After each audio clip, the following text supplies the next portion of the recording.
આ સામ્રાજ્ય એટલે ચાલુક્ય વંશનું મહાન સામ્રાજ્ય ભારતની ભૂમિની અંદરથી જ્યારે ધીમે ધીમે સંકીર્ણ થતું ગયું, એવી પરિસ્થિતિની અંદર ભારતની અંદર સંસ્કૃતિનો લેપ થતો ગયો. 800 વર્ષથી વધારેની ગુલામી પછી જ્યારે ફરી ભારત આઝાદ થયો, ત્યારે આજથી 26 વર્ષ પછી આ દિવસને યાદ કરવા માટેનો, મહારાજ વનરાજ ચાવડાને યાદ કરવાનો, મહારાજ સિદ્ધરાજ જયસિંહને યાદ કરવાનો પ્રયત્ન રાજપૂત યુવા સંઘ દ્વારા કરવામાં આવ્યો અને ત્રણેય જિલ્લાની ટીમોએ ખૂબ મહેનતથી આ કાર્યને આયામ આપ્યો છે. જ્યારે આપણે વાત કરીએ કે ભવિષ્યનું નિર્માણ કરવું હોય, અહીંયા આપણી વચ્ચે હકુબાભાઈ બિરાજમાન છે. હમણાં જામનગરની અંદર એક ભવ્ય કાર્યક્રમ થયો અને એમાં એમને જાહેરાત કરી ત્યારે એક ચંદ્રવંશી જાડેજા તરીકે છાતી જ્યારે ગજગજ ફૂલે કે ચાર ભાઈઓ ને એક છત્ર નીચે, અરે દ્વારકા કોનું? દ્વારકા કૃષ્ણનું ને કૃષ્ણ આપણા જાડેજાના. અને એના ઉપર જ્યારે જાડેજાનો વાવટો ફરકતો હોય અને ત્યારે ચંદ્રવંશી સમાજના તમામ ભાઈઓ ભેગા થતા હોય, એવું ક્યાંય ન કીધું કે ચંદ્રવંશી ભેગા થશે ત્યારે બીજા ભાઈઓને નહીં બોલાવી. ક્યાંક અમારી બહેનો પણ બીજા કુળની અંદર હશે અને 36 ક્ષત્રિય કુળની, હું મારી વાત વણી જ લેવાનો હતો કે બધા જ કુળને ભેગા કરવાના છે.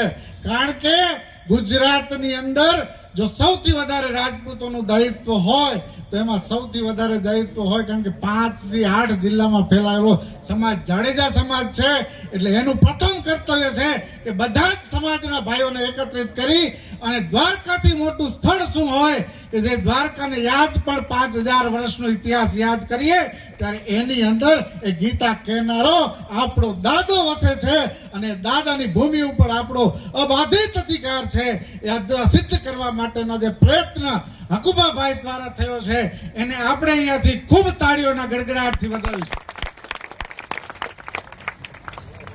બાપુએ જેમ વાત કરી કે ક્ષત્રિયના જે લક્ષણો હતા, એ લક્ષણોની અંદર દાનનો મહિમા, જે લોકોએ પોતાના 562 રજવાડા દાન કરી દીધા, ત્યારે અત્યારે આપણી સમક્ષ ઘણા બધા પડકારો છે. હમણાં જ એક પડકાર આવ્યો આપણી આવનારી પેઢી માટે. આપણે ભૂતકાળમાં પણ આવા પડકારોનો સામનો 1000 વર્ષ સુધી કર્યો છે, પણ એ પડકારોના સામનામાં જાડેજા કુળના 4 એમાંથી એક ઇસ્લામ કરી ગયો, એને પણ દિલ્હીની ગાદી ઉપર સત્તા સંભાળી હતી. એટલે એક વાત યાદ રાખો કે સત્તા અને રાજપૂત એકબીજાના પર્યાય છે. ક્યારેક સમય સારો હોય, કારણ કે ભગવાન રામ અને પાંડવોને પણ સંઘર્ષ તો કરવો જ પડ્યો હતો.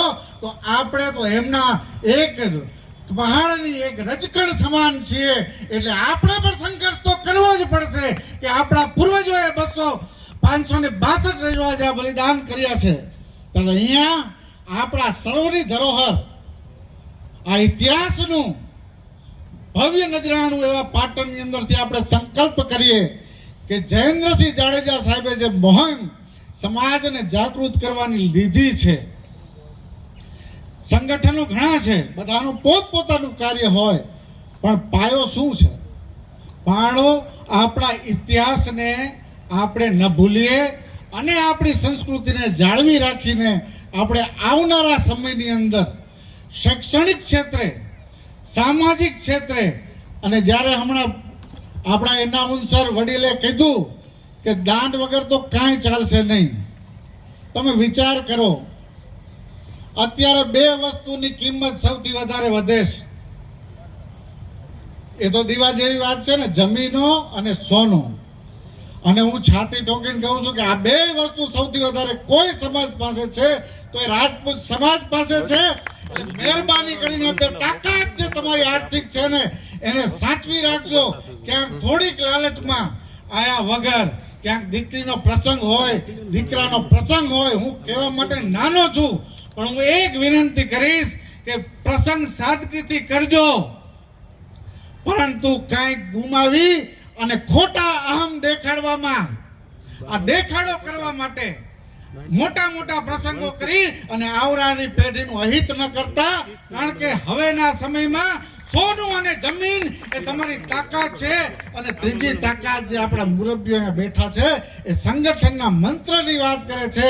આ સમય સંઘ શક્તિ કલયુગે, ભગવાને કીધું છે કે આવનારા સમયની અંદર સંગઠનથી મોટી કોઈ તાકાત નહીં હોય. એટલે આપણે આ તાકાતને અહીંયાથી પાટણની પ્રભુતાને શપથ લઈને વિનંતી, તમને બધાને વિનંતી કરીશ કે નાના મોટા ક્યાંક આપણી વચ્ચે કોઈ ખટરાગો હોય તો માનનીય ગુરુદેવ જેવા સક્ષમ આપણા ગુરુદેવો છે એમને બોલાવી અને આનું નિરાકરણ કરીને સમાજને એક કાંઠે રાખવા માટે હું સર્વ આગેવાનોને પણ વિનંતી કરીશ કે આ બાબતે આજે આપણે વિચારવા જેવું છે.